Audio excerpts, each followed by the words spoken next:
देखिए, एक Bermuda triangle है जो शिप्स को, एरोप्लेन्स को निगल लेता है। यहाँ कोई शिप वगैरह भी जाती है तो उसको निगल लेगा। अटलांटिक ओशन में है, इसे अंध महासागर कहते हैं। और अमेरिका के पास में जो क्यूबा है, इस एरिया ट्रायंगुलर शेप में है।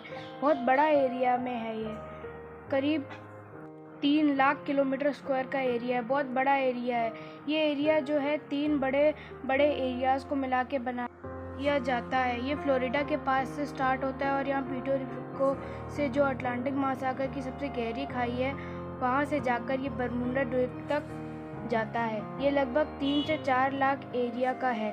कभी कभी ये बड़ा भी हो जाता है। इसका कोई एक्यूरेट मार्किंग नहीं है, कोई आदमी इसे पूरा एरिया को बता नहीं सकता है। यहाँ हम भले ही एक ट्रायंगल बना दिए हैं, लेकिन समुद्र में ऐसा कोई भी ट्रायंगल नहीं है। बट अगर इस एरिया के कोई जहाज़ आते हैं तो उनके साथ कुछ अप्रिय घटना हो जाती हैं। इसके बारे में डिटेल से समझते हैं।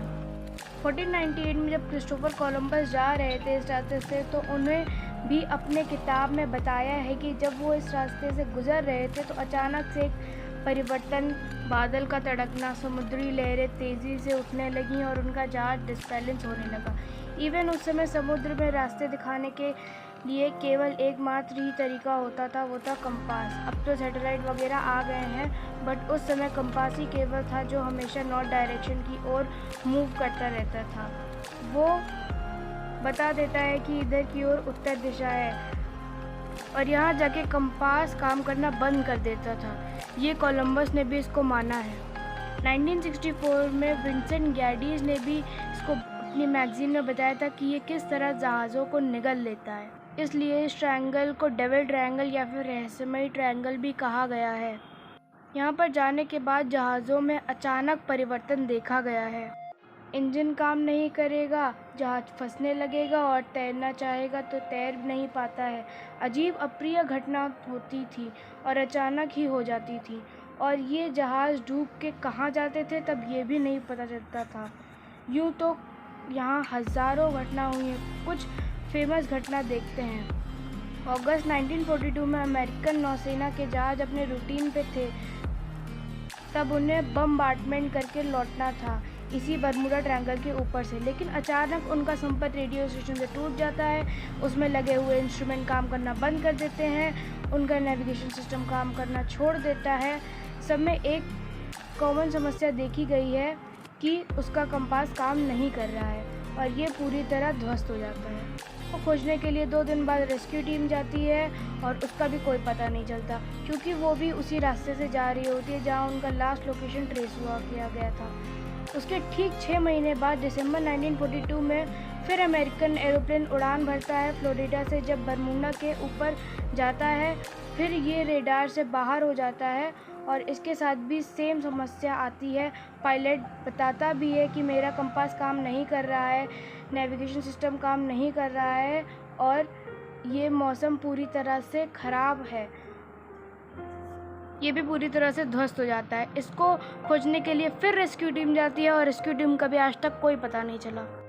1970 में एक पायलट यहाँ से लौट कर आए थे, नाम था उनका ब्रूस जनन। ये जब लौट के आए थे तो इन्होंने बताया कि वहाँ जहाँ पे क्या क्या घटना हुई थी। इन्होंने बताया कि अचानक जब बरमूडा ट्रायंगल के ऊपर से आया गया तो अचानक से मौसम बिगड़ गया और अचानक बादलों का धुआं कोहरा टाइप से छाने लगा। इन्हें कुछ दिख नहीं रहा था।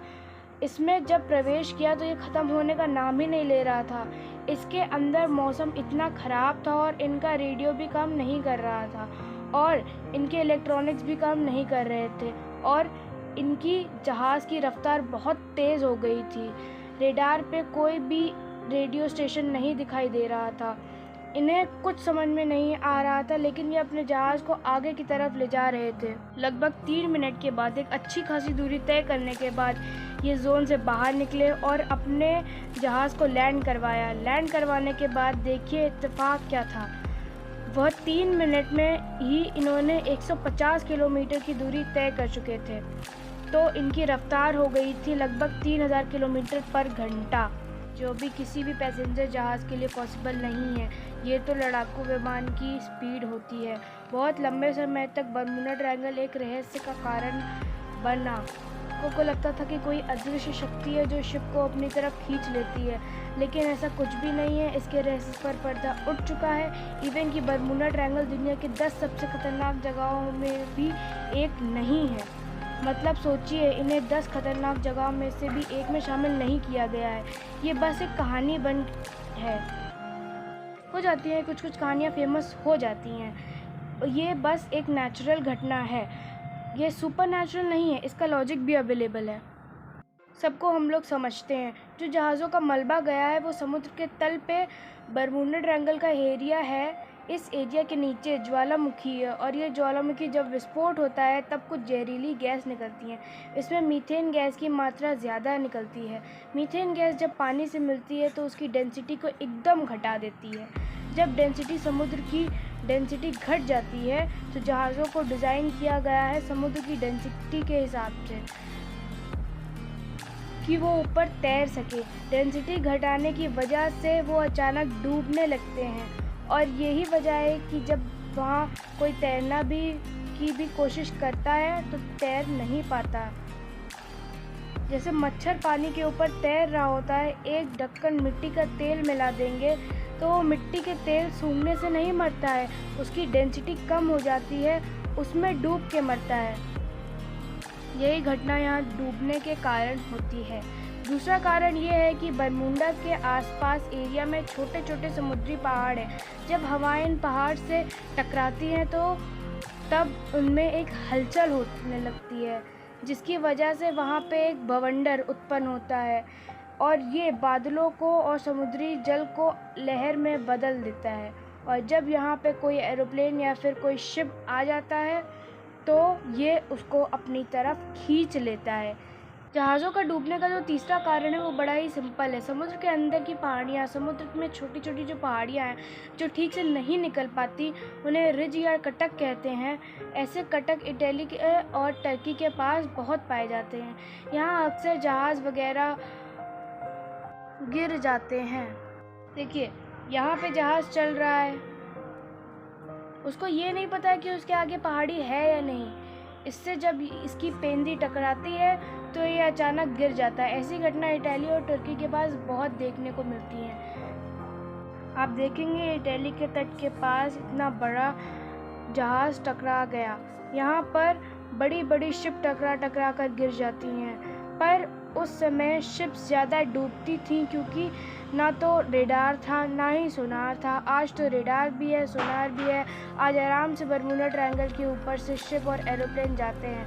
हवाई जहाज़ के टकराने के पीछे जो सबसे बड़ा कारण है वो हेक्सागोनल क्लाउड का है।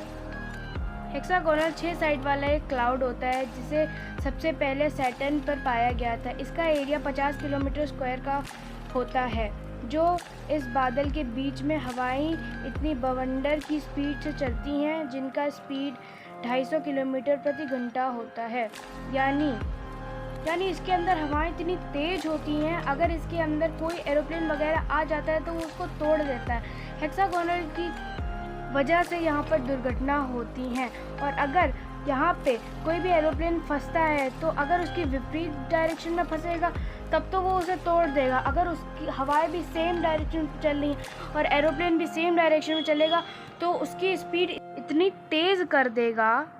यही वजह है कि वहाँ से कई जहाज़ें गुजरी हैं तो उनका स्पीड इतनी अचानक से बहुत बढ़ गया है। यहाँ पे सुपर नेचुरल या भूत प्रेत वाली चीज़ नहीं है जिसका कोई पता लगा पाया। ये नॉर्मल है, अब ऐसी घटनाएं नहीं होती हैं। यहाँ पुरानी चीज़ है जिसके ऊपर बहुत सारी मूवी और डॉक्यूमेंट्रीज बनी हैं। ये साइंटिफिक कारण है, अब ऐसा कुछ भी नहीं होता। अब बरमूडा ट्रायंगल के पास अटलांटिक महासागर में एक ऐसी ही घटना जापान के पास हो गई।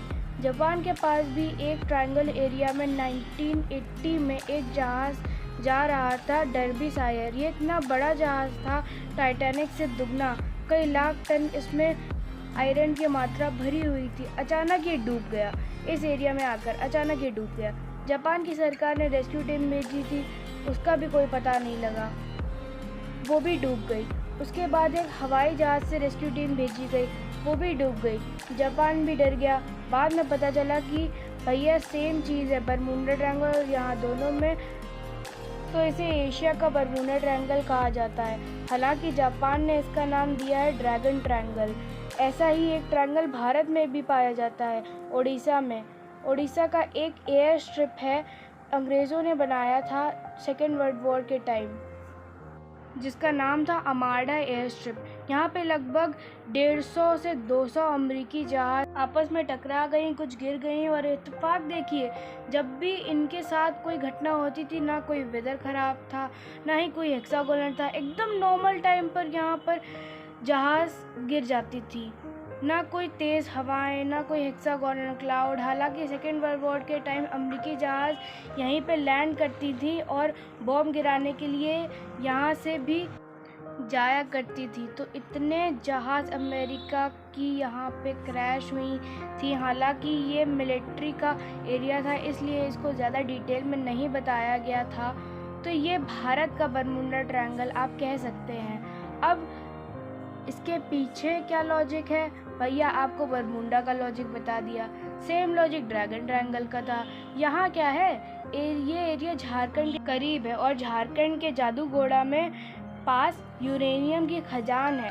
आपको पता है यूरेनियम एक ऐसा बहुत ही रेडियो एक्टिव चीज़ होती है और इलेक्ट्रॉनिक चीज़ों को अपने पास बहुत जल्दी अट्रैक्ट करती है। हालांकि ये चीज़ें बहुत कम सुने होंगे, मिलिट्री की बातों को बहुत टॉप सीक्रेट रखा गया है। आप 3 तरफ के ट्रायंगल को देखिए, तीनों एक ही लैटिट्यूड में है। इसको एक इत्तेफाक कह सकते हैं।